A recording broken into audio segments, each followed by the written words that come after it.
1 ਜੂਨ 2015 ਨੂੰ ਬੁਰਜ ਜਵਾਹਰ ਸਿੰਘ ਵਾਲਾ ਤੋਂ ਸ਼੍ਰੀ ਗੁਰੂ ਗ੍ਰੰਥ ਸਾਹਿਬ ਜੀ ਦੇ ਪਾਵਨ ਸਰੂਪ ਚੋਰੀ ਕੀਤੇ ਗਏ, ਜਿਨ੍ਹਾਂ ਦੇ ਕੁਝ ਅੰਗ ਬਰਗਾੜੀ ਨਗਰ ਦੀਆਂ ਗਲੀਆਂ ਵਿੱਚ ਖਿਲਾਰੇ ਗਏ। ਬਾਕੀ ਸ਼੍ਰੀ ਗੁਰੂ ਗ੍ਰੰਥ ਸਾਹਿਬ ਜੀ ਦੇ ਅੰਗ ਕਿੱਥੇ ਹੈ? ਬਾਦਲ ਸਰਕਾਰ ਤੇ ਬਾਦਲ ਦੇ ਪ੍ਰਸ਼ਾਸਨ ਵੱਲੋਂ ਉਹਨਾਂ ਦੀ ਭਾਲ ਨਹੀਂ ਕੀਤੀ ਗਈ ਤੇ ਨਾ ਦੋਸ਼ੀਆਂ ਨੂੰ ਕਾਨੂੰਨ ਦੇ ਕਟਹਿਰੇ ਵਿੱਚ ਖੜਾ ਕੀਤਾ ਗਿਆ। ਉਸ ਤੋਂ ਬਾਅਦ ਸ਼੍ਰੋਮਣੀ ਗੁਰਦੁਆਰਾ ਪ੍ਰਬੰਧਕ ਕਮੇਟੀ ਵੱਲੋਂ ਸ਼੍ਰੀ ਗੁਰੂ ਗ੍ਰੰਥ ਸਾਹਿਬ ਜੀ ਦੇ ਪਾਵਨ ਸਰੂਪ ਅਣਗਿਣਤ ਲਾਪਤਾ ਕੀਤੇ ਗਏ। ਸ਼੍ਰੋਮਣੀ ਕਮੇਟੀ ਵੱਲੋਂ ਇੱਕ ਕਮੇਟੀ ਬਣਾਈ ਤੇ ਉਸ ਕੇਸ ਨੂੰ ਰਫਾ ਦਫਾ ਕੀਤਾ ਗਿਆ, ਪਰ ਸਿੱਖ ਹਿਰਦੇ ਇਹਨਾਂ ਦੀ ਪੜਤਾਲੀਆ ਰਿਪੋਰਟ ਦੇ ਨਾਲ ਸਹਿਮਤ ਨਹੀਂ। ਬਾਦਲ ਦੀ ਸਰਕਾਰ ਦਾ ਅੰਤ ਹੁੰਦਾ ਹੈ, ਕੈਪਟਨ ਦੀ ਸਰਕਾਰ ਆਉਂਦੀ ਹੈ। ਕੈਪਟਨ ਨੇ ਵਾਅਦਾ ਕੀਤਾ, ਆਪਣੇ ਵਾਅਦਿਆਂ ਦੇ ਅਨੁਸਾਰ ਉਹਨਾਂ ਵਾਅਦਿਆਂ ਤੇ ਪੂਰਾ ਨਹੀਂ ਉਤਰਿਆ। 20 ਜੁਲਾਈ 2020 ਨੂੰ ਪਟਿਆਲਾ ਜ਼ਿਲ੍ਹੇ ਦੇ ਨਗਰ ਕਲਿਆਣ ਵਿੱਚੋਂ ਸਫਰੀ ਸ਼੍ਰੀ ਗੁਰੂ ਗ੍ਰੰਥ ਸਾਹਿਬ ਜੀ ਮਹਾਰਾਜ ਸੱਚੇ ਪਾਤਸ਼ਾਹ ਚੋਰੀ ਹੋਏ, ਜਿਨ੍ਹਾਂ ਵਰਗੇ ਸਰੂਪ ਅੱਜ ਦੇ ਜ਼ਮਾਨੇ ਵਿੱਚ ਛਾਪ ਨਹੀਂ ਸਕਦੇ। ਉਹ ਸਰੂਪ ਅੰਗਰੇਜ਼ ਸਰਕਾਰ ਵੱਲੋਂ ਜਰਮਨ ਦੀ ਜੰਗ ਵਿੱਚ ਕੱਲੇ ਸਿੱਖ ਨੂੰ ਉਹ ਪਤਾ ਨਹੀਂ ਕਿਹੜੀ ਤਕਨੀਕ ਦੇ ਨਾਲ ਛਾਪ ਕਰਕੇ ਦਿੱਤੇ ਗਏ, ਕਿਉਂਕਿ ਸਿੱਖਾਂ ਦੀ ਮੰਗ ਸੀ ਕਿ ਅਸੀਂ ਰੋਜ਼ਾਨਾ ਗੁਰੂ ਗ੍ਰੰਥ ਸਾਹਿਬ ਜੀ ਦੇ ਦਰਸ਼ਨ ਕਰਦੇ ਤੇ ਹੁਕਮਨਾਮਾ ਲੈ ਕਰਕੇ ਆਪਣੇ ਕਾਰਜ ਵੱਲ ਜਾਂਦੇ ਹਾਂ। ਅੰਗਰੇਜ਼ ਸਰਕਾਰ ਨੇ ਉਹ ਸਫਰੀ ਸਰੂਪ ਜਿਨ੍ਹਾਂ ਦਾ ਆਕਾਰ 1.5 ਇੰਚ ਜਾਂ 2 ਇੰਚ ਆ, ਉਹਨਾਂ ਨੂੰ ਪੜ੍ਹਨ ਵਾਸਤੇ ਲੈਂਜ ਤਿਆਰ ਕਰਕੇ ਸਿੱਖ ਫੌਜੀਆਂ ਨੂੰ ਦਿੱਤੇ ਗਏ। ਉਹ ਸਰੂਪ ਗੁਰਦੁਆਰਾ ਸਾਹਿਬ ਤੋਂ ਚੋਰੀ ਹੋਏ। ਅੱਜ 2 ਸਾਲ ਹੋ ਚੱਲੇ ਆ, ਉਹਨਾਂ ਦੀ ਭਾਲ ਕੈਪਟਨ ਸਰਕਾਰ ਅਤੇ ਉਹਨਾਂ ਦੇ ਪ੍ਰਸ਼ਾਸਨ ਵੱਲੋਂ ਨਹੀਂ ਕੀਤੀ ਗਈ। ਕੈਪਟਨ ਦੀ ਸਰਕਾਰ ਦਾ ਅੰਤ ਹੁੰਦਾ ਹੈ, ਉਹਨਾਂ ਤੋਂ ਬਾਅਦ ਚੰਨੀ ਦੀ ਸਰਕਾਰ ਆਉਂਦੀ ਹੈ। ਚੰਨੀ ਨੇ ਬੜੇ ਦਾਅਵੇ ਕੀਤੇ, ਪਰ ਦਾਅਵੇ ਉਹਦੇ ਖੋਖਲੇ, ਕਿਸੇ ਵੀ ਦਾਅਵੇ ਨੂੰ ਉਹਨੇ ਪੂਰਾ ਨਹੀਂ ਕੀਤਾ। ਚੰਨੀ ਦੀ ਸਰਕਾਰ ਦਾ ਅੰਤ ਹੁੰਦਾ ਹੈ। ਨਵੀਂ ਚੋਣ ਪ੍ਰਚਾਰ ਮੁਹਿੰਮ ਚੱਲਦੀ ਹੈ। ਕੇਜਰੀਵਾਲ ਤੇ ਭਗਵੰਤ ਮਾਨ ਵੱਲੋਂ ਦਾਅਵੇ ਕੀਤੇ ਗਏ ਸਟੇਜਾਂ ਤੇ ਸੰਗਤਾਂ ਦੇ ਰੂਬਰੂ ਹੋ ਕਰਕੇ ਸ਼੍ਰੀ ਗੁਰੂ ਗ੍ਰੰਥ ਸਾਹਿਬ ਜੀ ਦੇ ਪਾਵਨ ਸਰੂਪਾਂ ਦੀ ਬੇਅਦਬੀ ਦੇ ਮਸਲੇ ਪਹਿਲ ਦੇ ਆਧਾਰ ਤੇ ਵਿਚਾਰੇ ਜਾਣਗੇ, ਪਰ ਸਰਕਾਰ ਬਣੀ, CM ਦੀ ਕੁਰਸੀ ਦੇ ਉੱਪਰ ਭਗਵੰਤ ਮਾਨ ਬੈਠੇ, ਪਰ ਉਹਨਾਂ ਨੇ ਇੱਕ ਵੀ ਬਿਆਨ ਸ਼੍ਰੀ ਗੁਰੂ ਗ੍ਰੰਥ ਸਾਹਿਬ ਜੀ ਦੇ ਦੋਸ਼ੀਆਂ ਨੂੰ ਫੜਨ ਵਾਸਤੇ ਜਾਂ ਕਾਨੂੰਨ ਦੇ ਕਟਹਿਰੇ ਕਾਨੂੰਨ ਦੇ ਕਟਹਿਰੇ ਵਿੱਚ ਖੜੇ ਕਰਨ ਵਾਸਤੇ ਕੋਈ ਵੀ ਬਿਆਨ ਨਹੀਂ ਦਿੱਤਾ। ਸਿੱਖ ਸੰਗਤਾਂ ਵੱਲੋਂ ਬੀਤੀ 20 ਮਈ ਨੂੰ ਇੱਕ ਯਾਦ ਪੱਤਰ ਦੇਣ ਦਾ ਪ੍ਰੋਗਰਾਮ ਬਣਾਇਆ। ਸ਼੍ਰੀ ਅਕਾਲ ਤਖਤ ਸਾਹਿਬ ਤੋਂ ਅਰਦਾਸ ਬੇਨਤੀ ਕਰਕੇ ਇਹ ਯਾਦ ਮਾਰਚ ਭਗਵੰਤ ਮਾਨ ਦੀ ਕੋਠੀ ਤੱਕ ਕੱਢਿਆ ਗਿਆ। ਕੋਠੀ ਤੱਕ ਮਾਰਚ ਪਹੁੰਚਿਆ, ਪਰ ਭਗਵੰਤ ਮਾਨ ਯਾਦ ਪੱਤਰ ਲੈਣ ਵਾਸਤੇ ਸੰਗਤਾਂ ਦੇ ਰੂਬਰੂ ਨਹੀਂ ਆਇਆ। ਉਹਨੇ ਯਾਦ ਪੱਤਰ ਸੰਗਤਾਂ ਤੋਂ ਲੈਣਾ ਯੋਗ ਨਹੀਂ ਸਮਝਿਆ। ਪਰ ਗੁਰਮੁਖੀ ਤੇ ਸਵਾਲ ਪੈਦਾ ਹੁੰਦਾ ਹੈ, ਸ਼੍ਰੀ ਗੁਰੂ ਗ੍ਰੰਥ ਸਾਹਿਬ ਜੀ ਮਹਾਰਾਜ ਸੱਚੇ ਪਾਤਸ਼ਾਹ ਦੇ ਪਾਵਨ ਸਰੂਪਾਂ ਨੂੰ ਚੋਰੀ ਹੋਇਆਂ ਨੂੰ 7 ਸਾਲ ਹੋ ਗਿਆ। 3 ਸਰਕਾਰਾਂ ਆਈਆਂ, ਬਾਦਲ ਸਰਕਾਰ ਨੇ ਸਾਡੀ ਸੁਣਵਾਈ ਨਹੀਂ ਕੀਤੀ। ਸਾਡਾ ਕੋਈ ਨਿੱਜੀ ਮਸਲਾ ਨਹੀਂ। ਸ਼੍ਰੀ ਗੁਰੂ ਗ੍ਰੰਥ ਸਾਹਿਬ ਜੀ ਮਹਾਰਾਜ ਸੱਚੇ ਪਾਤਸ਼ਾਹ ਨੂੰ ਹਰ ਇੱਕ ਹਿੰਦੂ, ਮੁਸਲਮਾਨ, ਸਿੱਖ, ਈਸਾਈ ਸਾਰੇ ਮੰਨਦੇ ਆ, ਸਾਰਿਆਂ ਦੀ ਆਸਥਾ ਹੈ। ਬਾਦਲ ਸਰਕਾਰ ਨੇ ਸਾਡੀ ਬੇਨਤੀ ਨੂੰ ਪ੍ਰਵਾਨ ਨਹੀਂ ਕੀਤਾ, ਦੋਸ਼ੀਆਂ ਨੂੰ ਪਕੜਿਆ ਨਹੀਂ।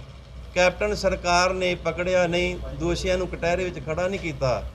ਇਸੇ ਤਰ੍ਹਾਂ ਉਹਨਾਂ ਦੇ ਨਕਸ਼ੇ ਕਦਮਾਂ 'ਤੇ ਚੱਲਦਿਆਂ ਹੋਇਆ ਭਗਵੰਤ ਮਾਨ ਦਾ ਵੀ ਉਹੀ ਰਵੱਈਆ। ਸਾਡੇ ਕੋਲੇ ਕੋਈ ਵੀ ਰਸਤਾ ਨਹੀਂ, ਸਾਡੇ ਕੋਲੇ ਇੱਕੋ ਇੱਕ ਰਸਤਾ ਹੈ, ਦੋਸ਼ੀਆਂ ਦੀ ਭਾਲ ਕਰਨ ਵਾਸਤੇ, ਦੋਸ਼ੀਆਂ ਨੂੰ ਕਾਨੂੰਨ ਦੇ ਕਟਹਿਰੇ ਵਿੱਚ ਖੜਾ ਕਰਨ ਵਾਸਤੇ ਇੱਕੋ ਇੱਕ ਸਾਡੇ ਕੋਲੇ ਰਸਤਾ ਸੰਘਰਸ਼ ਆ। ਅਸੀਂ ਇਸ ਸੰਘਰਸ਼ ਦੇ ਸੰਬੰਧ ਵਿੱਚ ਮਾਝਾ, ਮਾਲਵਾ ਤੇ ਦੁਆਬਾ ਪੰਜਾਬ ਨੂੰ 3 ਹਿੱਸਿਆਂ ਵਿੱਚ ਵੰਡਿਆ। ਮਾਝੇ ਵਿੱਚ ਪਹਿਲੀ ਸਾਡੀ ਕਾਨਫਰੰਸ ਆ, ਜਿਸ ਦੇ ਜ਼ਰੀਏ ਅਸੀਂ ਸੰਗਤਾਂ ਨੂੰ ਜਾਗਰੂਕ ਕਰਨ ਵਾਸਤੇ ਇਹ ਪਹਿਲੀ ਕਾਨਫਰੰਸ ਕੀਤੀ ਹੈ। ਇਸ ਤੋਂ ਬਾਅਦ ਅਸੀਂ ਮਾਲਵੇ ਦੀ ਧਰਤੀ ਬਠਿੰਡੇ ਸ਼ਹਿਰ ਵਿੱਚ ਕਰਾਂਗੇ, ਮਾਲਵੇ ਦੇ ਲੋਕਾਂ ਨੂੰ ਜਾਗਰੂਕ ਕਰਨ ਵਾਸਤੇ। ਦੁਆਬੇ ਦੇ ਵਿੱਚ ਆਉਣ ਵਾਲੀ 24 ਤਰੀਕ ਨੂੰ ਜਲੰਧਰ ਵਿਖੇ ਇਹ ਕਾਨਫਰੰਸ ਕੀਤੀ ਜਾਵੇਗੀ, ਦੁਆਬੇ ਦੇ ਲੋਕਾਂ ਨੂੰ ਜਾਗਰੂਕ ਕਰਨ ਵਾਸਤੇ। ਅਖੀਰਲੀ ਕਾਨਫਰੰਸ ਵਿੱਚ ਸੰਗਤਾਂ ਦੇ ਨਾਲ ਗੁਰਮਿਤਾ ਕਰਕੇ ਆਪਾਂ ਕਿਸ ਤਰੀਕੇ ਦੇ ਨਾਲ ਸੰਘਰਸ਼ ਵਿੱਢਣਾ, ਦੋਸ਼ੀਆਂ ਨੂੰ ਕਾਨੂੰਨ ਦੇ ਕਟਹਿਰੇ ਵਿੱਚ ਖੜੇ ਕਰਨਾ ਅਤੇ ਸ੍ਰੀ ਗੁਰੂ ਗ੍ਰੰਥ ਸਾਹਿਬ ਜੀ ਮਹਾਰਾਜ ਸੱਚੇ ਪਾਤਸ਼ਾਹ ਜਿਹੜੇ ਚੋਰੀ ਹੋਇਆ ਉਹਨਾਂ ਦੀ ਭਾਲ ਕਰਨ ਵਾਸਤੇ ਅਸੀਂ ਸੰਘਰਸ਼ ਜਾਰੀ ਕਰਨਾ, ਸੰਘਰਸ਼ ਵਿੱਢਣਾ। ਉਹਦੇ ਸੰਬੰਧ ਵਿੱਚ ਅੱਜ ਦੀ ਇਹ ਪੱਤਰਕਾਰ ਕਾਨਫਰੰਸ ਕੀਤੀ ਗਈ ਆ। ਸੰਗਤਾਂ ਨੂੰ ਜਾਗਰੂਕ ਕਰਨ ਵਾਸਤੇ ਅੱਜ ਦਾ ਇਹ ਸਾਡਾ ਪ੍ਰੋਗਰਾਮ ਹੈ। ਮਾਝੇ ਦੇ ਵਿੱਚ ਕਦੋਂ ਤਰੀਕਾਂ ਦੱਸ ਦਿਓ, ਕਿਹੜੀ ਤਰੀਕ ਨੂੰ ਤੁਸੀਂ? ਅੱਜ 17 ਤਰੀਕ ਨੂੰ ਮਾਝੇ ਦੇ ਵਿੱਚ ਆ। ਠੀਕ ਹੈ ਜੀ। ਆਉਣ ਵਾਲੀ 20 ਤਰੀਕ ਨੂੰ ਮਾਲਵੇ ਦੀ ਧਰਤੀ ਬਠਿੰਡਾ ਵਿਖੇ ਹੋਵੇਗੀ। ਆਉਣ ਵਾਲੀ 24 ਤਰੀਕ ਨੂੰ ਦੁਆਬੇ ਦੀ ਧਰਤੀ ਜਲੰਧਰ ਵਿਖੇ ਇਸੇ ਤਰ੍ਹਾਂ ਕਾਨਫਰੰਸ ਕੀਤੀ ਜਾਵੇਗੀ। ਐਸਾ ਲੱਗਦਾ ਨਹੀਂ ਕਿ ਸਰਕਾਰਾਂ ਜਿਹੜੀਆਂ ਉਹਦੀ ਬਦਨੀਤੀ ਹੈਗੀ ਹੈ ਕਿ ਉਹ ਸ੍ਰੀ ਗੁਰੂ ਗ੍ਰੰਥ ਸਾਹਿਬ ਦੇ ਜੁੰਦੇ ਵੀ ਨੇ, ਇਨਸਾਫ ਨਹੀਂ ਦੇਣਾ ਚਾਹੁੰਦੀਆਂ ਸਿੱਖਾਂ ਨੂੰ? ਪਰ ਇਹ ਤਾਂ ਹੁਣ ਸ਼ਰੇਆਮ ਹੈ ਨਾ, ਜਿਸ ਤਰ੍ਹਾਂ ਬਾਦਲ ਪਰਿਵਾਰ ਨੇ ਕੀਤਾ ਇਸੇ ਤਰ੍ਹਾਂ ਕੈਪਟਨ ਪਰਿਵਾਰ ਨੇ ਕੀਤਾ ਤੇ ਉਹਨਾਂ ਦੇ ਨਕਸ਼ੇ ਕਦਮਾਂ ਤੇ ਹੁਣ ਭਗਵੰਤ ਮਾਨ ਦੀ ਸਰਕਾਰ ਚੱਲਦੀ। ਸਾਰਿਆਂ ਨੂੰ ਪਤਾ ਹੀ ਹੈ ਤੇ ਜੋ ਉਹਨਾਂ ਨੇ ਦਾਅਵੇ ਕੀਤੇ ਦਾਅਵੇ ਸਾਰੇ ਖੋਖਲੇ ਆ, ਉਹਨਾਂ ਦੇ ਉੱਪਰ ਪੂਰਾ ਨਹੀਂ ਉਤਰਿਆ।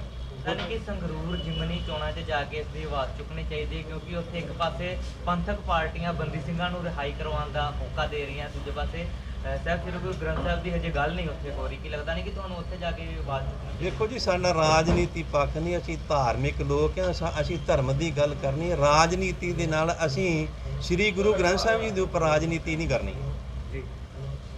ਲੇਕਿਨ ਬੰਦੀ ਸਿੰਘਾਂ ਦੀ ਰਿਹਾਈ ਦੀ ਮੰਗ ਲੰਘਦੇ ਸਮੇਂ ਤੋਂ ਚੱਲਦੀ ਪਈ, ਉਹਨਾਂ ਨੂੰ ਰਿਹਾ ਨਹੀਂ ਕੀਤਾ ਜਾ ਰਿਹਾ। ਦੂਜੇ ਪਾਸੇ ਸਰਸਾ ਸਾਧ ਨੂੰ ਜਿਹੜਾ ਅੱਜ ਪਰੋਲ ਮਿਲ ਗਈ 1 ਮਹੀਨੇ ਦੀ। ਇਹ ਜੀ ਸਿੱਖ ਸੰਗਤ ਆਪੋ ਆਪਣੀ ਜਗ੍ਹਾ ਦੇ ਉੱਪਰ ਸਾਰੀਆਂ ਤਤਪਰ ਨੇ, ਜਿੰਨਾ ਕਿਸੇ ਦਾ ਜ਼ੋਰ ਪੈਂਦਾ ਲਾਈ ਜਾਂਦੇ ਆ। ਬੰਦੀ ਸਿੰਘਾਂ ਦੀ ਰਿਹਾਈ ਹੋਣੀ ਚਾਹੀਦੀ। ਇੱਕ ਗੱਲ ਅਸੀਂ ਕਹਿਣੀ ਚਾਹੁੰਦੇ ਹਾਂ, ਉਹ ਇਹ ਹੈ ਕਿ ਰਾਜਨੀਤੀ ਨਾਲ ਸਾਡਾ ਭਾਵੇਂ ਇਸ ਮੁੱਦੇ ਦਾ ਕੋਈ ਸੰਬੰਧ ਨਹੀਂਗਾ, ਪਰ ਇਹ ਗੱਲ ਸਮਝ ਲੈਣੀ ਚਾਹੀਦੀ, ਇਸ ਮੁੱਦੇ ਨੇ 3 ਮੁੱਖ ਮੰਤਰੀਆਂ ਦੀ ਬਲੀ ਲੈ ਲਈ ਹੈ। ਪਰ ਜੇ ਹੁਣ ਵੀ ਇਹ ਮਸਲੇ ਵੱਲ ਧਿਆਨ ਨਾ ਦਿੱਤਾ, ਇਹ ਸਰਕਾਰ ਵਾਸਤੇ ਵੀ ਆਉਣ ਵਾਲੇ ਸਮੇਂ ਦੇ ਵਿੱਚ ਦਿੱਕਤਾਂ ਖੜੀਆਂ ਹੋਣਗੀਆਂ। ਦੂਜੀ ਗੱਲ ਇੱਕ ਇਹ ਸਪਸ਼ਟ ਕਰ ਦੇਣੀ ਚਾਹੁੰਦੇ ਆ ਕਿ ਜਿਹੜੇ ਗੁਰੂ ਗ੍ਰੰਥ ਸਾਹਿਬ ਜੀ ਦੇ ਸਰੂਪ ਚੋਰੀ ਹੋਏ ਆ, ਉਹ ਬਾਦਲ ਸਰਕਾਰ ਦੇ ਰਾਜ ਸਮੇਂ ਹੋਏ ਆ। ਜੇ ਸ਼੍ਰੋਮਣੀ ਗੁਰਦੁਆਰਾ ਪ੍ਰਬੰਧਕ ਕਮੇਟੀ ਨੇ 328 ਸਰੂਪ ਗਾਇਬ ਕੀਤੇ ਆ, ਉਹ ਵੀ ਬਾਦਲਾਂ ਦੀ ਮਿਲੀ ਭੁਗਤ ਨਾਲ ਹੋਏ ਆ। ਦੂਸਰੀ ਗੱਲ ਇਹ ਹੈਗੀ ਹੈ ਕਿ ਜਿਹੜਾ ਕਲਿਆਣ ਨਗਰ ਦੇ ਵਿੱਚੋਂ ਗੁਰੂ ਗ੍ਰੰਥ ਸਾਹਿਬ ਦਾ ਸਰੂਪ ਚੋਰੀ ਹੋਇਆ, ਉਹ ਕੈਪਟਨ ਦੀ ਸਰਕਾਰ ਮੌਕੇ ਹੋਇਆ। ਪਰ ਜਿਹੜਾ ਬਰਗਾੜੀ ਕਾਂਡ ਵਾਪਰਿਆ, ਬੁਰਜ ਜਵਾਹਰ ਸਿੰਘ ਵਾਲੇ ਤੋਂ ਗੁਰੂ ਗ੍ਰੰਥ ਸਾਹਿਬ ਦਾ ਸਰੂਪ ਚੋਰੀ ਹੋਇਆ, ਉਹ ਬਾਦਲਾਂ ਦੀ ਸਰਕਾਰ ਮੌਕੇ ਹੋਇਆ। ਬਾਦਲਾਂ ਨਾਲ ਸਾਡਾ ਖਾਸ ਕਰਕੇ ਰੋਸ ਹੈ, ਕਿਉਂਕਿ ਉਹਨਾਂ ਨੇ ਪੰਥ ਦੇ ਨਾਂ ਤੇ ਵੋਟਾਂ ਲਈਆਂ ਸੀ। ਇਸ ਕਰਕੇ ਜਿਹੜੀ ਸੰਗਰੂਰ ਵਾਲੀ ਜਿਮਨੀ ਚੋਣ ਆ, ਉਹਦੇ ਵਿੱਚ ਅਸੀਂ ਇਹ ਨਹੀਂ ਕਹਿੰਦੇ ਵੀ ਲੋਕਾਂ ਨੇ ਕਿਹਨੂੰ ਵੋਟ ਪਾਉਣੀ ਆ, ਚੰਗਾ ਕੈਂਡੀਡੇਟ ਵੇਖ ਕੇ ਉਹ ਵੋਟ ਪਾਉਣ, ਪਰ ਇਹ ਗੱਲ ਜ਼ਰੂਰ ਕਹਿੰਦੇ ਆ ਕਿ ਬਾਦਲਾਂ ਨੂੰ ਵੋਟ ਨਾ ਪਾਈ ਜਾਵੇ, ਕਿਉਂਕਿ ਮੁੱਖ ਦੋਸ਼ੀ ਤਾਂ ਉਹ ਹੈ ਸਾਡੇ। ਉਹਨਾਂ ਦੀ ਬਦੌਲਤ ਅੱਜ ਅਸੀਂ ਇੱਥੇ ਬੈਠੇ ਹਾਂ। ਤੇ ਜੇ ਇਹ ਉਹਨਾਂ ਨੇ ਕਾਂਡ ਨਾ ਕਰਵਾਏ ਹੁੰਦੇ ਜਾਂ ਸਾਨੂੰ ਇਨਸਾਫ ਦਿੱਤਾ ਹੁੰਦਾ ਤੇ ਸਾਨੂੰ ਇੱਥੇ ਬੈਠਣ ਦੀ ਲੋੜ ਕੀ ਸੀਗੀ?